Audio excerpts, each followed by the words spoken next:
what ought to be done and what should not be done. There are people, because see, we are educated, we may be having PhD, we might have travelled all around the world and other things like that. But if you have not studied the Gita, if you have not studied your religious scripture, whether it is Bible, Quran or your Gita, whichever religion you belong to, if you have not studied it, what happens is your knowledge will be only in the material world. And that knowledge is bereft of correctness. There is no viveka in that. Tulsidas says, Bina satsang viveka nahi, Rama krapa bina satsang nahi. So when you are in satsang or satpurusha sang, you will find yourself. And for sajjanas and satpurush, don't look anywhere, just look at your right and left. They are the satpurushas, they are the mahatmas. So the next one, 34, he says, the dhriti which one clings with extreme fondness to dharma, artha, kama, seeking rewards is rajasic. When you are doing dharma, artha, kama, extreme fondness, we cling to our money, for instance, with extreme fondness. We cling to certain rituals, extreme fondness, see, and we cling to kama, desires, our desires. I must get a position. Somebody was crying. I did not, he was the director of Glaxo back home. But he was crying. At the age of 62 he cries, I didn't become the chairman of the parent company in London. Goli maro tumko, you see. So what is the point in crying at 62? You should be happy from a clerk or something like that. You became a director. Be happy with that. Be contented. Don't say, I wanted to become that, this, that and nothing. This is ignorance. And that is what he says. The firmness with which you believe that your knowledge is the correct one. See, you are clinging to your desire. See, you already have got 6 bedroom, and you see Mukesh Ambani's 24 bedroom building or something like that, and I too should have had it. This is all foolishness. If you start thinking and clinging to such desires, those desires throughout your life, you are only to be disappointed. Because you don't deserve. Before you desire, you should deserve. Before you desire, deserve first. See, you deserve. Prarabdha has brought you something, be happy, contented with that. Now Tamoguna explained, 7th sloka says, prescribed duties should not be renounced. Renouncing in ignorance is tamasic. Whatever is your duty, you should not renounce, and that will be tamasic. I want to become a sannyasi, so I am not doing any work in the house. My wife has to do everything. That renouncing which I do is tamas. Because she is working, and she has to work even in the house also. And I am saying that I will be only thinking of God. No, that is, you are leaving all those work is tamasic. You should not do that. That's what it says. It is tamas, irrational knowledge, which is not true, which clings to one body as if it were the whole. That is tamasic. Thinking this life alone is the end of everything. See? Or sticking to your body, thinking that that is the ultimate end. That sort of thing is again tamas. Body need to be given some amount of importance. But beyond that, no. 25 sloka, tamasika is action in ignorance regardless of consequence, lost to oneself, one's own resourcefulness. Students, the parents must tell students very clearly, their children, that if you don't study, this house which Jagdish and Mini are having is only because of Jagdish. It has nothing to do with his children. It is only because he has studied, he has worked, and he has got it. God's grace. But the children, if they imagine that we too will live in this house, no. If you don't study, you will be a laborer.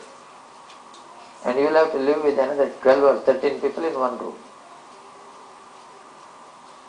That is 100% you need to understand.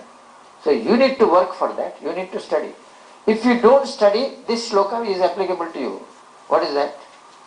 It says,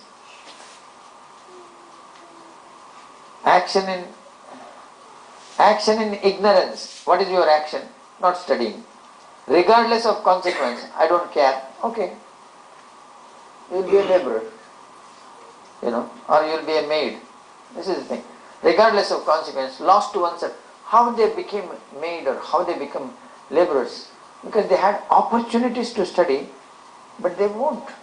There are people who are in that position, like APJ Kalam. He was giving papers early morning to various houses.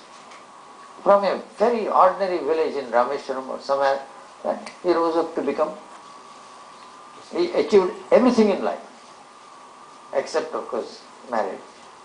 You see, he didn't marry, Probably that made him also that. We don't know. But anyway, that's in the lighter vein. So the point is, he achieved everything from that place to this one. There are others also. From very ordinary place, they rise up to the greatness. Whereas when you have everything, you better study 20 times harder. Better study everything with full heart and full this thing. Instead of focusing on what you can have, which toy you can have, which, no. Those are unimportant things. Toys, watch, jewels, shoes, this shirt, this TV. If you start enjoying now, that's it. You are going to be a big failure in life. Vidyarthino kuto, kshanatyago kuto vidya. If you leave one moment, there is no vidya. Kanatyago kuto dhanam. If you drop one paisa, then there is no dhanam. See? Money cannot be acquired by having a leaky pot. You need to sangraha, you need to collect all the money so that you can build it into a good lot of wealth. Similarly this, every moment you need to study, every moment. Outliers book, your father or somebody can give those books. Malcolm Gladwell, you can go to Google, search Malcolm Gladwell Outliers book, will show you that all the world famous people, whether he is a violinist like Mozart, some of them at the age of 5 they started putting in hours.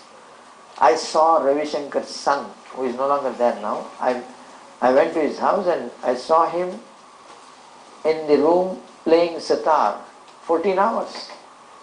Every day, 12 hours, 14 hours. That's it. Ravi Shankar himself had to shave his head, his own head, and totally focused on the sitar. This is the thing. All the time, if you don't put in 10,000 hours, you cannot be Sania Mirza, you cannot be Saina Agarwal, you cannot be Sachin Tendulkar. 10,000. Bill Gates has put 17,000 hours. All the people like that. Don't think that God will give me. God will give. God has no time for every lazy bandicoot, He has no time for people who are not studying. He has no time for those things. He has given the lesson here clearly. If you don't study, that will be you. The 10,000 hours can be applied for satsang also. Correct. First they have to find out where they can get 6 minutes before they can put 10,000 hours, And one who gives that 6 minutes, one who can discover that 6 minutes, we will have to institute an award, you see. That 6 minutes you have to tell them. I tried to tell the ladies, when they were not here. Back home. I told them, watching serials, you get 15 minutes. This one, keep on Bhagavad Gita there on the top. And moment the advertisements come, you can complete 2 chapters very clearly. They said, no Baba, we can't do that because we are cutting vegetables and we are cooking at that time and all those things. And before 15 minutes we will come and sit there. So we just don't have time. So they will be using that 15 minutes very productively in all other work, washing machine, everything they are doing during that 15 minutes. So it's a difficult now. So you have to find out where we can get 6 minutes. Then we can tell 10,000 hours. So this is 10,000 hours.